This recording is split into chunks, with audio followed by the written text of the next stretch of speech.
muy popular, ¿eh?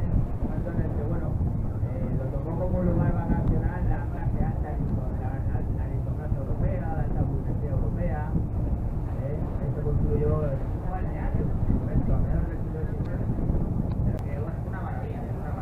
Luego en el Lido se alojó dirección, todo el siglo XIX, por lo más ganado de la aristocracia europea, ¿eh? Venían aquí.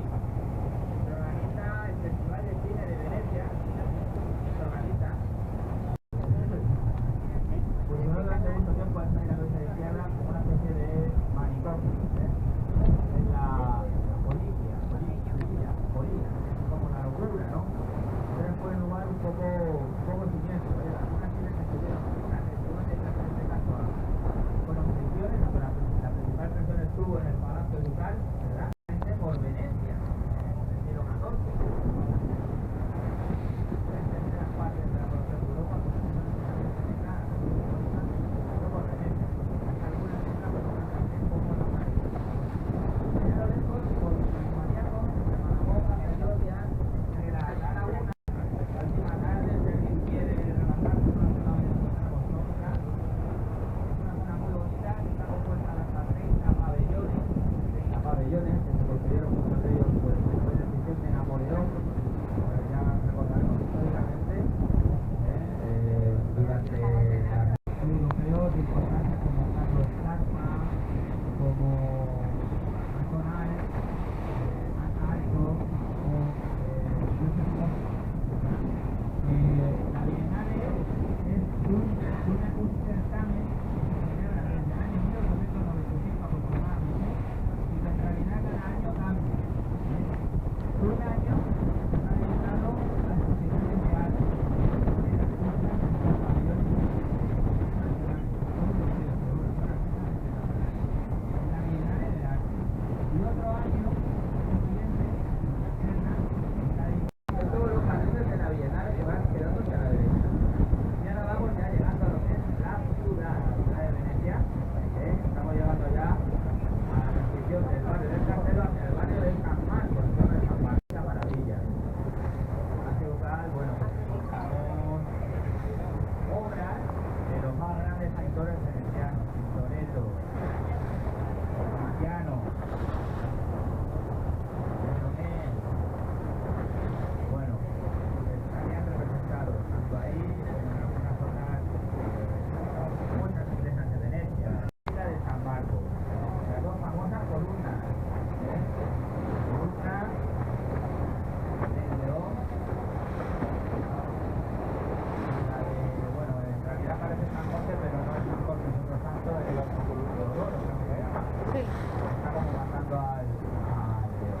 Mucho cuidadito, no se decidió construir en el siglo XVII hasta 1730, y nada de 600, que bueno, pues la población de Venecia, pudo superar una epidemia muy fuerte que se produjo en esa época. Pero gracias a que se superó y no hubo tantos muertos como se esperaba, pues el gobierno de Venecia, el Venecia, el logo, tenía un barrio de Venecia, de la ciudad de Venecia, que se llama Dorso Duro. Es la ciudad de Venecia, está compuesta de 6 barrios, 6 edificios. Uno es San Marcos, con Burano, Lido Penestrina, Nesta Campenedo, Irinago, Belarino y Marquera. Los 6 distritos que configurarían lo que es la región, la provincia de Venecia. Porque Venecia configura una provincia. La mayor parte de la población vive en tierra firme, es una población de casi 200.000 habitantes, población media. La gran parte vive en tierra firme, pero bueno, estos 60.000 personas vivirían en lo que es la ciudad de Venecia. Es bastante curiosa. Esto se conoce como Marquera. Esto se llama Marquera. ¿De acuerdo?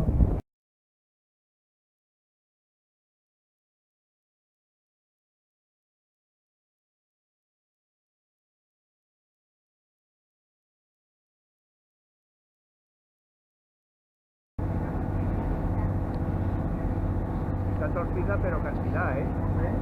Está torcida pero cantidad.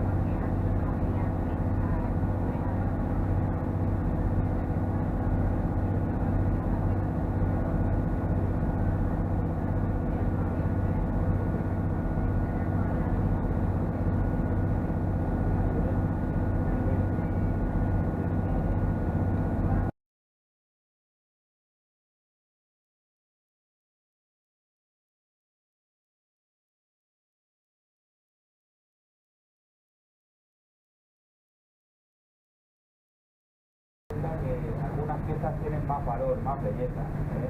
Algunas piezas de sílice reciben, bueno, pues igual por fortuitamente que si caen unas virutas de metal, se dieron cuenta de que esto, bueno, pues hacía que la pieza fuera todavía más bonita, que tuviera coloración, diferente coloración. Que se conoce como la técnica de la aventurina. Aventurina es una palabra en italiano que significa como accidente, por casualidad. Y esa es una de las técnicas más trabajadas, la aventurina, que es agregar pues, pequeños cristales, por ejemplo de cuarzo, de metales, virutas, óxido de hierro para buscar distintas tonalidades. Así que esa es una de las técnicas más antiguas de trabajo del cristal. Y bueno, poco a poco se va descubriendo cómo, dependiendo de los elementos, los minerales que se añadiesen, pues el cristal tardaba más o menos, el vidrio tardaba más o menos en enfriar.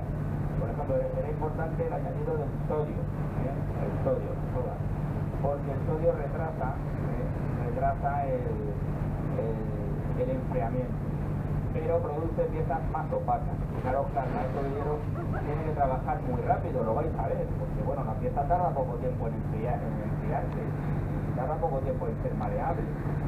Así que la calcedonia, utilizar cristales de diferentes colores que producen un resultado parecido a la piedra calcedonia, que es una piedra de colores vivos que se encuentra en la naturaleza.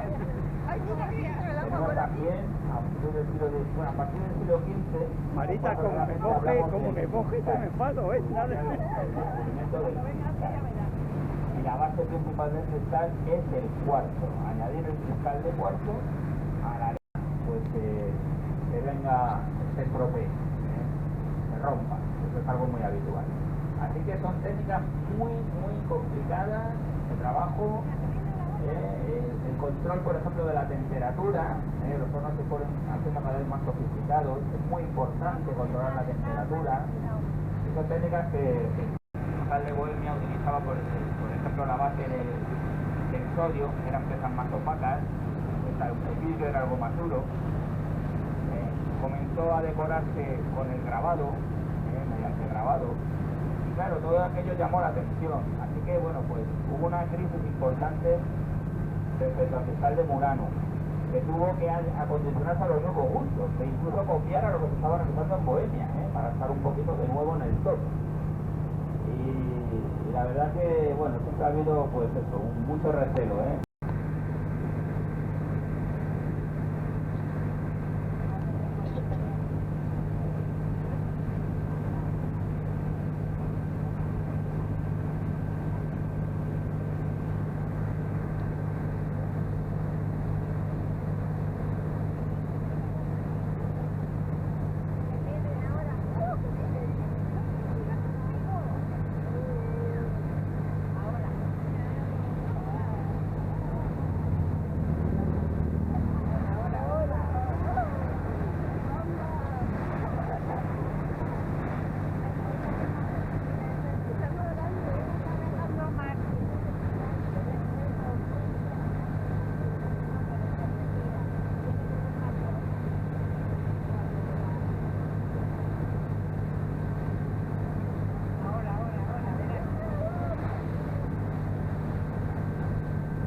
pues a través de estos embarcaderos particulares.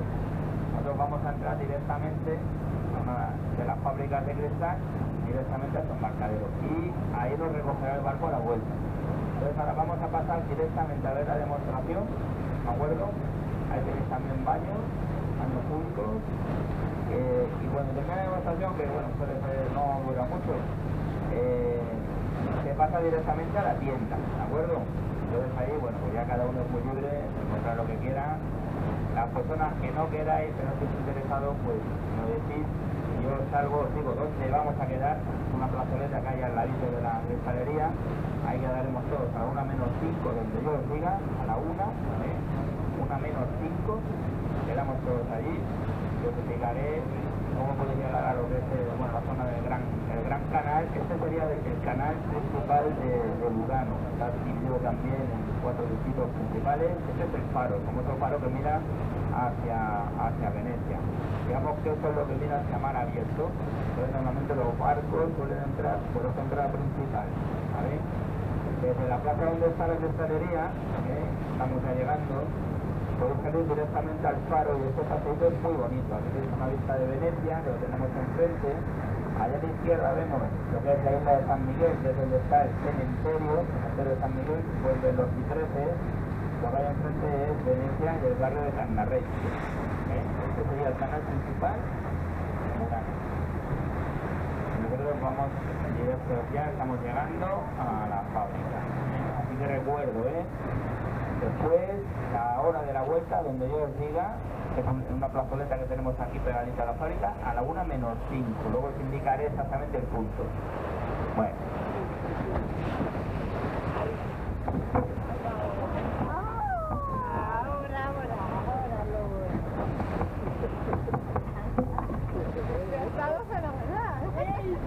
Me lo he perdido. ¿Tú grabándonos? Me lo he perdido, sí. Venga,